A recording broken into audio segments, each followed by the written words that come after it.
ठाकरे गटाचे आमदार आदित्य ठाकरे यांनी आज मुख्यमंत्री देवेंद्र फडणवीसांची भेट घेतली। मुंबईतल्या टोरेस घोटाळ्याबाबत बोलण्यासाठी ही भेट होती असं त्यांनी नंतर माध्यमांसमोर सांगितलं। पण विधानसभा निवडणूक निकालानंतरची ही आदित्य ठाकरेंची देवेंद्र फडणवीस यांच्या बरोबरची तिसरी भेट होती। म्हणूनच आता यावेळी यावरून राजकीय वर्तुळात चर्चा रंगायला लागल्यात। मुंबई महापालिकेच्या निवडणुका काही महिन्यात होणार असल्याचं म्हटलं जातंय।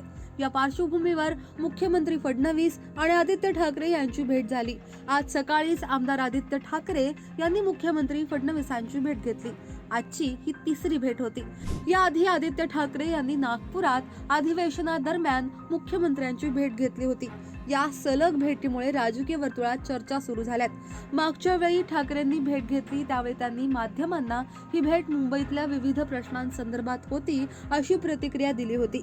मुंबईतल्या विविध प्रश्नांबाबत ते भेट घेणार आहेत, तर 2 दिवसापूर्वी झालेल्या टोरेस घोटाळ्यासंदर्भात चर्चा करू शकतात असं या भेटीपूर्वी सांगितलं गेलं होतं।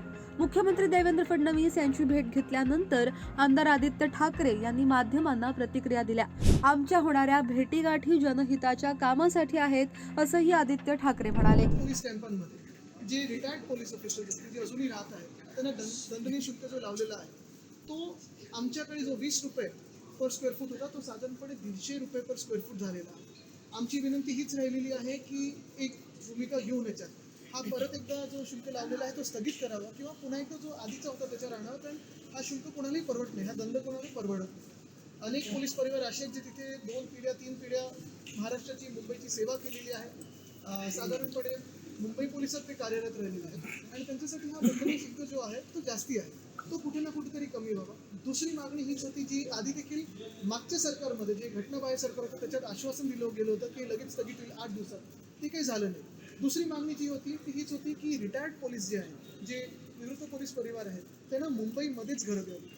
ही देखील मागच्या घटनाबाह्य सरकारमध्ये सगळ्यांना वचन दिलं होतं की 8 दिवसात आम्ही तुम्हाला घरं शोधून देऊ, तेही नवी मुंबईत दिली होती। पण आमची मागणी हीच राहील की मुंबईत त्यांनी मुंबई पोलिसांमध्ये सेवा केलेली आहे तर मुंबईमध्येच घरं कशी मिळू शकतील त्याच्यावर अभ्यास होऊन त्याच्यावर अंमलबजावणी व्हावी। आणि तिसरी गोष्ट म्हणजे आम्ही ही विनंती केली की अनेक आता जसं आपण पाहतो कुर्ल्यामध्ये असेल, नायगावमध्ये आहे, वरळीत आहे, माहीममध्ये आहे, मरोळमध्ये आहे, पोलीस इमारती ज्या आहेत काही दुरुस्तीला आलेल्या आहेत, काही आपण पाहतो नवीन बांधण्याच्या आता प्रस्ताव आमच्या सरकारमध्ये होते। 600 कोटी आमच्या काळातल्या अर्थसंकल्पात आम्ही तरतूद केली होती, ते पुन्हा एकदा रिवाईव्ह करून प्रस्ताव तिथे नवीन पोलीस इमारती हो जेणेकरून इन सर्व्हिस जे आपले पोलीस अधिकारी आहेत त्यांना सर्व्हिस क्वार्टर्स ना मुंबईभरात नवीन मिळू शकते।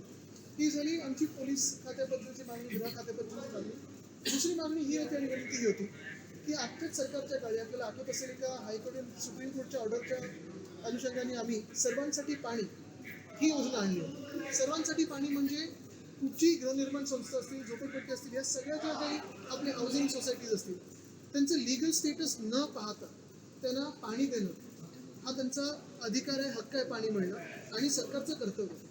ही पॉलिसी आम्ही आणली होती पण मागच्या घटनाबाह्य सरकारने ती स्थगित केली होती।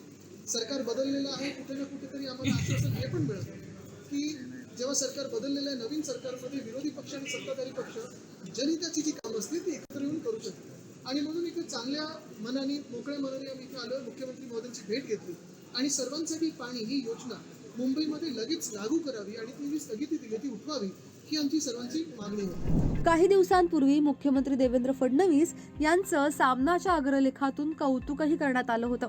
मुख्यमंत्री देवेंद्र फडणवीस यांनी 1 जानेवारीला गडचिरोलीचा दौरा केला होता। यावेळी त्यांनी स्वातंत्र्यानंतर पहिल्यांदाच सुरू केलेल्या एसटी बसचं अनावरण केलं होतं।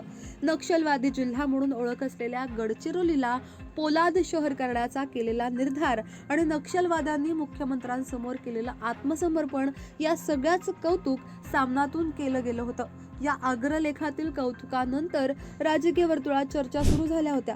त्यानंतर काही महिन्यातच मुंबई महानगरपालिकेच्या निवडणुका जाहीर होणार आहेत, त्याचीही तयारी सर्व पक्षांकडून केली जात आहे। अशातच आता आदित्य ठाकरेंनी देवेंद्र फडणवीस यांची घेतलेली ही भेट एक वेगळा संदेश तर देत नाहीये ना असं विचारलं जात आहे। या साऱ्यावरती तुमचं म्हणणं काय? खाली कमेंट बॉक्समध्ये तुमच्या प्रतिक्रिया अवश्य नोंदवा। आतापर्यंत लोकमत सबस्क्राईब केलं नसेल, फॉलो केलं नसेल तर लगेच सबस्क्राईब करा, फॉलो करा आणि पाहत रहा लोकमत। धन्यवाद।